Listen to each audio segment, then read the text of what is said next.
أشهد أن لا إله إلا الله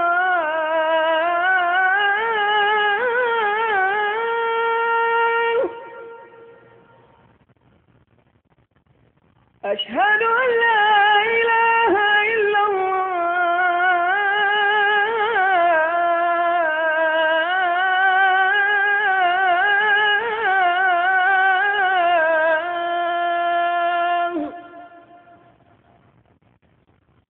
أشهد أن محمدا رسول الله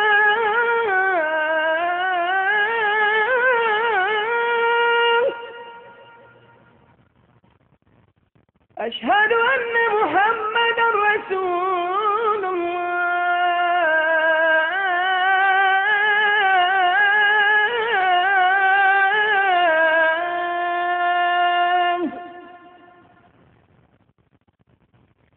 حي على الصلاة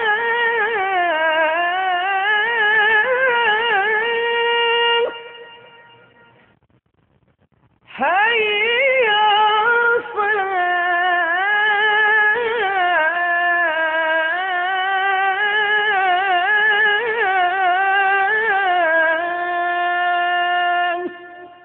Ito ay isang panawagan para sa mga mananampalataya na itatag nila ang pagpuri at pagliwalhati sa Allah sa pamagitan ng pagsasala o pagdarasal, sapagkat ang pinakamataas na tugatog na makakamit ng isang tao sa kanyang kanang buhay ay maluwalhati niya, mapuri at masamba ang Allah, na masamba niya ang Allah ng bukod tangi at nag-iisa, walang kahanay at walang katambal, na ito ang talagang tunay at dakilang tagumpay. Na kung kaya ang paglalakbay sa Makkah upang isagawa ang mga pangrelihiyon na mga gawain ay hindi isang bagong kautusan, kundi ito ay isinasagawa na noong pamang kapanahunan ni Propeta Ibrahim, dahil sa ito ay pinag-utos ng Allah. فيه آيات بينات مقام إبراهيم ومن دخله كان آمنا ولله على الناس حج البيت من استطاع إليه سبيلا ومن كفر فإن الله غني عن العالمين. Dito sa tahanang ito, ang mga malinaw na mga palatandaan na ito ay itinayo ng Ibrahim, dinakila at ikinarangal ng Allah. Kabilang din sa dinakila at ikinarangal ng Allah ay ang makam na Ibrahim, na kung kaya sino man ang papasok sa lugar na ito ay iniligtas niya ang kanyang sarili at walang sino man ang makapagpapahamak sa kanya. At ang Hajj, na ang ibig sabihin ay ang paglalakbay sa Makkah, sa tahanan ng pagsamba sa Allah, ay isang tungkulin ng sangkatauhan na pagkakautang niya sa Allah, yaong mga may kakayahan na matustusan ito. At sino mang tumanggi, ang Allah kung gayon ay hindi nangangailangan ng kahit na sino man o kahit na alinman sa kanyang mga dilikha. Pagkakasali ng kahulugan, Banal na Quran, 3 kabanata, na ang talata ay 97. Na kung kaya, dahil sa ito isang tungkulin na pagkakautang ng tao sa Allah, ang mga propeta at sugo ay isinagawa ito sa kanilang kapanahunan at maging ang kanilang naging mga tagasunod. Sa bawat henerasyon ay isinasagawa ang paglalakbay sa banal na lugar na ito.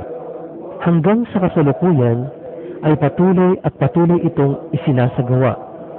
Mula sa iba't ibang panig ng sangdaigdigan ay dumarating sila ng mga mananampalataya upang tugunan ang panawagan ng Allah.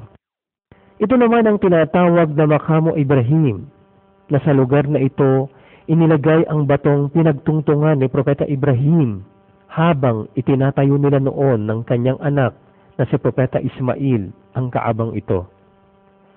At ito ay matatagpuan sa ngayon ilang agwat sa harapan ng pintuan ng Kaaba. Ito ang aktwal na batong pinagtungtungan ni Propeta Ibrahim na kung saan bumakat ang kanyang mga paa. Bilang patunay na itinayo niya at ng kanyang anak ang pundasyon ng Kaabang ito. Ang batong itim o Al-Hajar Al-Aswad. Ito ay nagmula sa hardin o paraiso. Ito ay dinala ni Anghel Jibril o Gabriel bilang alaala ni Adam mula sa Al-Jannah o hardin, na dati mas maputi pa kaysa sa gatas at nakasisilaw ang kakinangan, na dahil sa kahalik ng mga tao na may mga sala, ang batong ito ay naging kulay itim. Ito ay nakalagay sa ngayon sa isa sa mga gilid ng Kaaba bilang tanda ng simula sa sinumang magsasagawa ng pag-ikot sa paligid nito. At ang paghalik sa batong ito ay walang pakahulugan na anupaman, maliban sa pagsunod sa ginawang paghalik ni Propeta Muhammad sallallahu alaihi wasallam sa batong ito. Zamzam, ang mabiyayang tubig, ang pinakamalinis at pinakamabuting tubig sa buong daigdig. Nagsimula itong bubukal noong kapanahunan ni Hajar at ng kanyang anak na si Ismael. Ito ang nagligtas sa kanila mula sa pagkauhaw at gutom, na kung saan ito ay binanggit din sa lumang kasulatan. Hanggang sa ngayon ay patuloy itong bumubukal at hindi umuunti kahit milyon-milyon ang umiinom mula rito, lalong-lalo na sa panahon ng Hajj. Nagsisilbi itong pamatid uhaw, itinuturing din itong pagkain dahil sa ito ay nakabubusog. Maaari ring itong maging lunas sa mga may karamdaman, maging taimtim ka lamang sa iyong layunin. Ito ang Mina, isa sa mga lugar na tinitigilan ng mga nagsasagawa ng Hajj. 8 kilometro mula sa Makkah. Maraming mga propeta ang nagpunta sa lugar na ito at nagsagawa ng parehong Hajj. At ang ilan sa kanila ay doon na sa lugar na yaon inabutan ng kamatayan. Sa lugar ding yaon ng Mina, isinakripisyo ni Propeta Ibrahim ang kanyang kauna-unahang anak na si Ismael. Noong sila ay papunta na sa lugar na yaon, na kung saan isasaganap niya ang pag-aalay sa kanyang anak sa Allah, nagpapakita ang syaitan sa kanilang dinaraanan at binubuyo siyang huwag itong isagawa. At sa tuwing ito ay nagpapakita sa kanila, ay binabato ito ni Ibrahim bilang pagsalungat sa ibinubuyo sa kanya. Eksakto sa lugar na kung saan nagpakita ang syaitan ay matatagpuan ang 3 nakatayong mga haliging bato. At sa buwan ng Hajj, isinasagawa ang pagbabatong ito bilang paggunita sa katapatan at taimtim na pagsunod ni Propeta Ibrahim sa mga ipinag-utos ng Allah at upang maitatag din ang pag-aalaala at pagpuri sa Allah. At batid natin na sa halip na si Ismael ang naisakripisyo, ang Allah ay nagbaba ng tupa upang ito ang maialay ni Propeta Ibrahim, na kung kaya mula kay Propeta Ibrahim hanggang sa lahat ng mga sumunod pang propeta at sugo, ay isinasagawa ang pag-aalay na ito maging hanggang sa ngayong kasalukuyang mga tagasunod.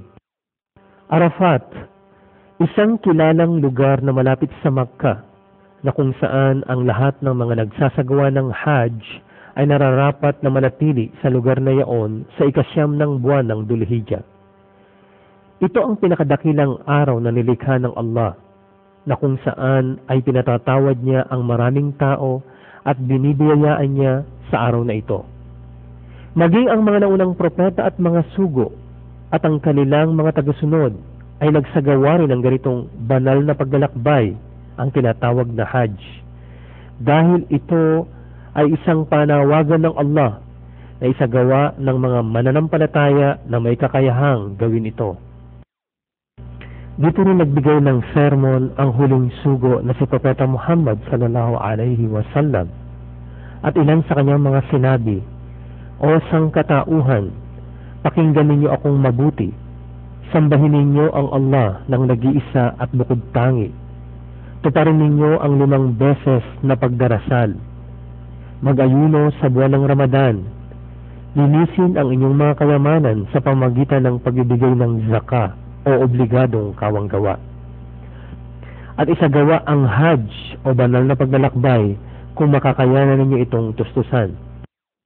Tandaan, isang araw ay haharap kayo sa Allah at pananagutan ninyo ang lahat ng inyong ginawa, na kung kaya mag-ingat, huwag lumihis sa tamang landas pagkatapos ng aking kamatayan. Sinabi pa niya sa dulo ng kanyang pagsasalita, o sangkatauhan, wala ng propeta o sugo na darating pagkatapos ko at wala ng sisibol pang panibagong pananampalataya. Iiwanan ko sa inyo ang dalawang bagay, ang Quran at ang aking sunnah, nang ibig sabihin ay ang kanyang pamamaraan. At kung ito ay inyong susundin, kailanman ay hindi kayo maliligaw ng landas. Jerusalem, tinatawag din itong Baitul Maqdis sa wikang Arabic. Isa rin sa mga banal na lugar na pinagpala ng Allah subhanahu wa ta'ala. Makasaysayang lugar, pinangyarihan ng mga buhay ng mga propeta at sugo at ng kanilang naging mga tagasunod.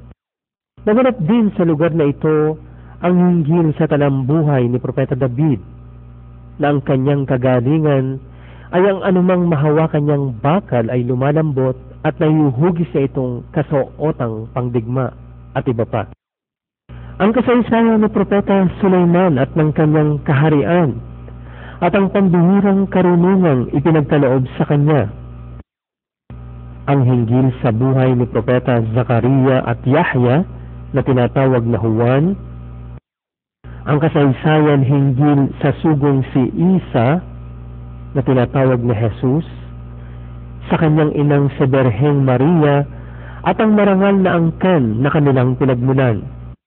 Sa lugar ding ito ng Jerusalem, naganap ang pagbaba ng Al-Maida, ang lamesa na punong-puno ng mga nakalatag na mga pagkain mula sa kalangitan na hiniling ng mga disipulo ni Jesus noon.